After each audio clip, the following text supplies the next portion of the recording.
Hey, good morning friends. I am up early with Isla. You might have noticed one of our barn kitties is here in the house. That's not permanent. Both of them got fixed this weekend and we didn't want to leave them together in the garage where we're not there all the time. And so we brought Time, the female, home so she could recover here. And the kids are trying really hard to get her to stay here, but the answer is no. I'm making coffee and then we're gonna head over to the farm. I need to milk Jeannie this morning. We had a situation where she stepped in my whole gallon of milk yesterday, so I am milking her again. And then I wanna grab some stuff from the garden and then bring you back here and let's make brunch together.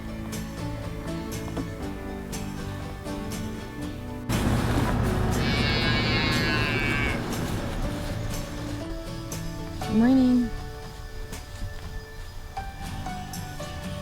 Morning, Daisy. I know. I'm gonna milk your mama. Let you out.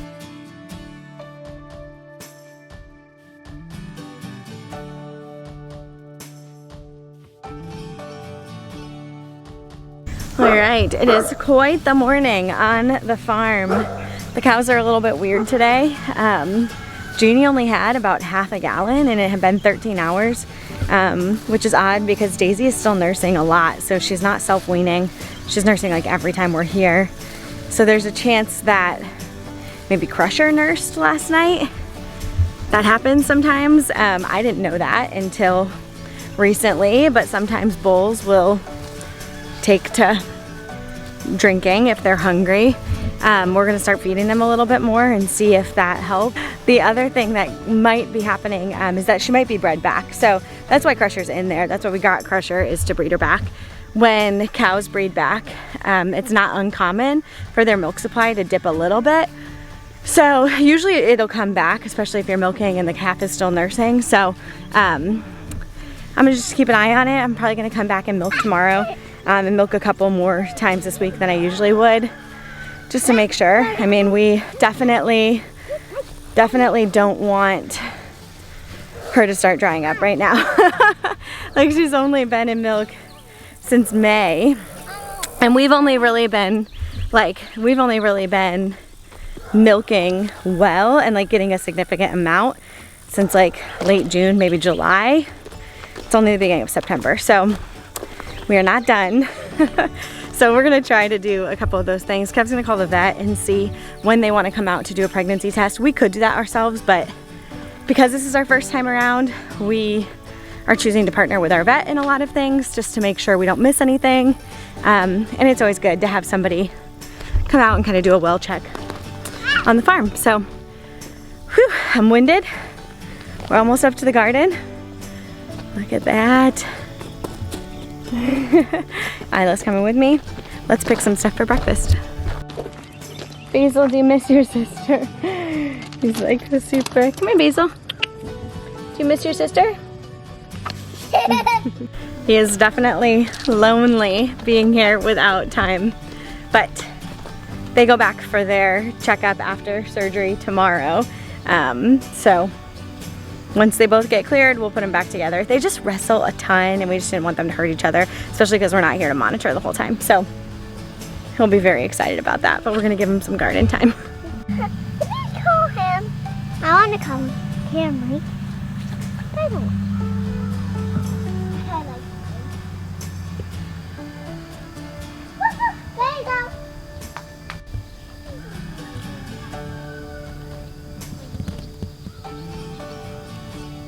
Can boy go potty?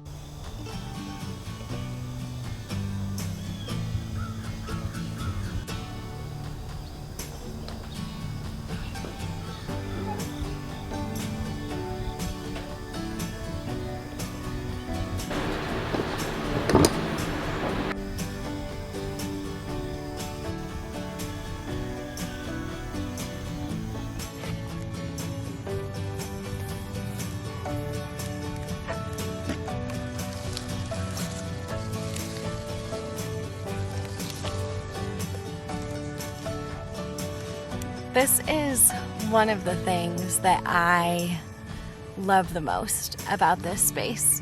Being able to walk down to the garden with a basket and collect the food that I'm about to put on the table is something that's always been a dream of mine. And it's probably the thing that was the catalyst behind me wanting to get into the garden and wanting to really explore that. You know, some people come into gardening with this desire to put up a lot of food for the winter or preserve or, you know, just grow something lovely. And I want all of those things. I've wanted to have this space where I could come and collect the food that I was about to put on the table. And now we're here, and I have to tell you that it's exactly what I wanted it to be and what I imagined it was going to be. And like I said, there are a lot of reasons that you can garden, but this one is my favorite. Oh, I can. That's you.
Basil is just cracking me up today. He is all over the place.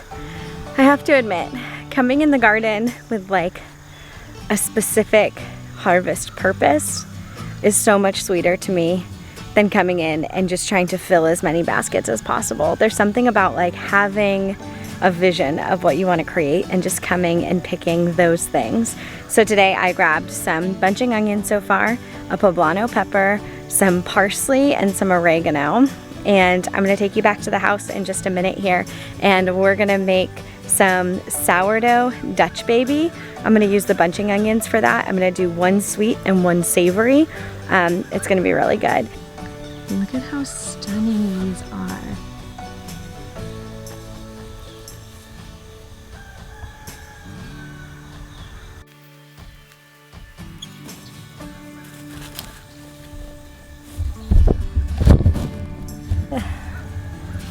When did you knock this over?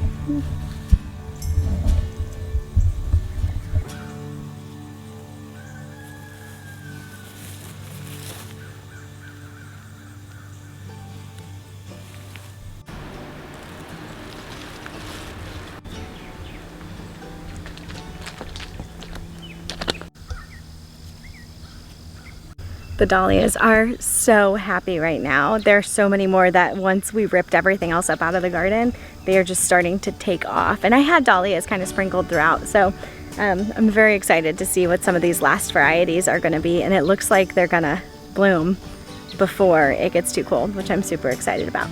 Now I will say, I'm headed back to get my basket, and as much as I love kind of this simple harvest, this meal-focused harvest where you're just coming out into the space and grabbing the couple things that you need and letting the rest just kind of be, the other part of me is like, man, look at this eggplant that I could pick, or look at these other things.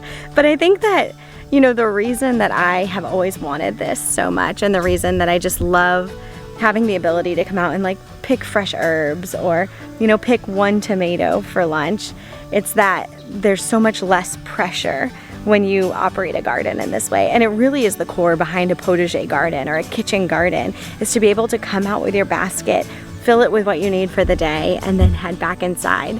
And fruits and vegetables last a pretty long time on the vine. And so there are a lot of cases where when we go through and we just do a big sweeping harvest, we're harvesting things that don't need to be harvested yet. They're not going bad. They would have been fine for a couple more weeks even on the vine. And so I think there's something that just resets your pace and slows you down. And so I'm gonna leave that. And I know we have a friend coming over this afternoon, and I'm sure I will want to fill a basket for him. And it also gives me that ability, right? When the garden's not always picked bare, I have the ability to walk people through it and share that overwhelming goodness with them. So, buddy, are you just lonely? You're hanging around a lot today.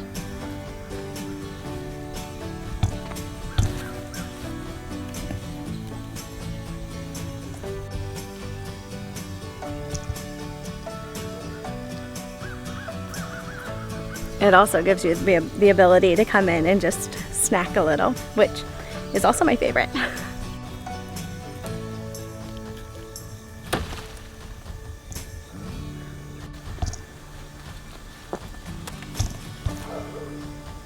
We needed a side for our chimichurri steak, so I went ahead and grabbed these beans. I'm gonna try to stir fry them up with some of the peppers that I grabbed and see how that is.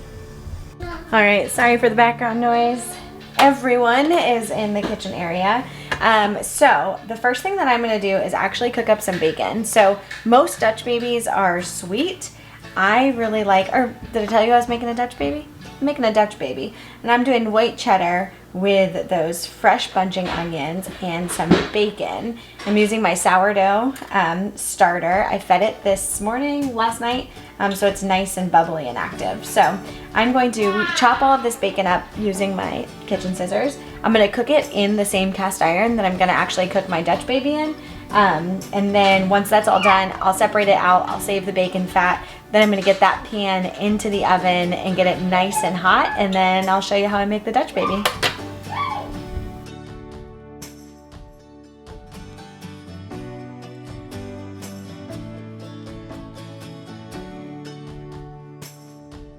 So I like to take whatever quantity of bacon I'm gonna cook. So this time I'm doing a pound, and I like to cook it all at one time because even though we're not gonna use it all for this meal, we can spread it out and use it for a couple different meals. It's great to just kind of put it in the fridge and use it in things. So if we're not doing like a big breakfast where we're leaving the bacon whole and usually baking it, then I'll just chop it up and do a bunch of like bacon crumbles that we can put in everything.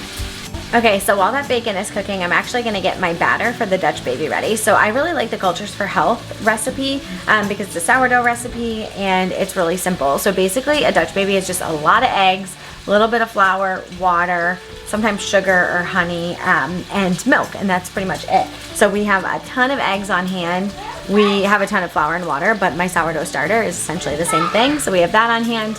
And then we also have a ton of milk because Jeannie's in milk right now. So for a 12-inch skillet, you would use 6 eggs. I have a larger skillet, so I'm actually gonna do a dozen, which is great because we have like 10 dozen eggs here on the counter that need to get used. So I'm gonna go ahead and put 12 eggs into my little mixing bowl. I'm gonna whisk those together, and then I'll tell you what's next.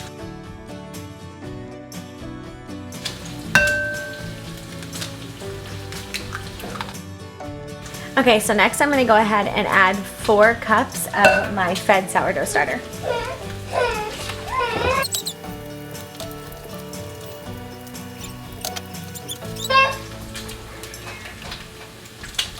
So the key is that you want this to be really incorporated. So it's still pretty eggy. I'm gonna keep whisking it until it looks a little bit more like a batter.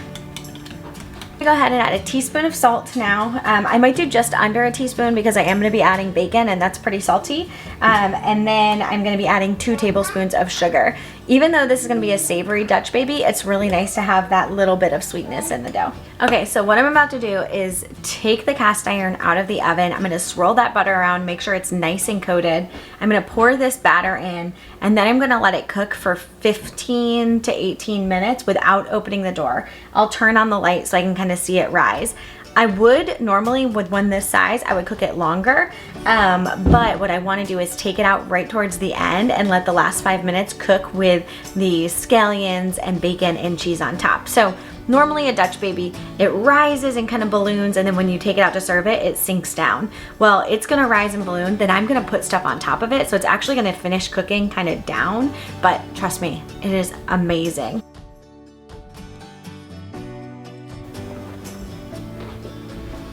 Okay, so while that's baking, I'm gonna do a little bit of cleanup, but first I wanna shred my cheddar cheese. So today, Usually I buy raw cheddar from Azure Standard. I'm out and I missed the cutoff for the the September delivery, so I'm kind of SOL until October. So though my cheese I always use is coming in October, I just picked this up at the local grocery store. It's just an Irish cheddar cheese. I find that going with a white cheddar is better than a yellow cheddar, but I think it's just personal preference. You could put any cheese on top. So I'm gonna go ahead and shred this up, and then I'll bring you back when we're a little closer. All right, so now I've got these bunching onions that we just picked from the garden. I'm gonna go ahead and dice them up. I'm probably gonna go to about here, and then I'm just gonna give this end to the pigs. So.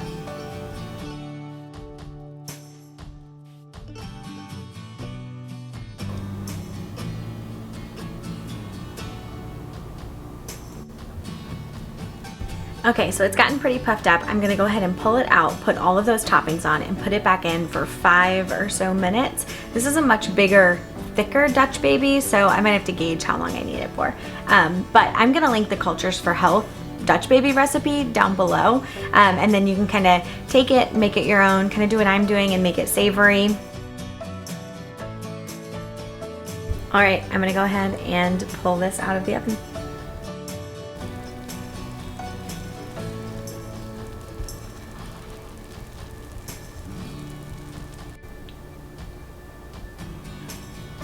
Friends, thank you for joining me today in the kitchen as we made a savory sourdough Dutch baby. Thanks for spending some time with me in the garden and milking Jeannie. We've had quite the morning. It's only 10 a.m. You always have a space here in my kitchen, in my garden, on our homestead. Until next time.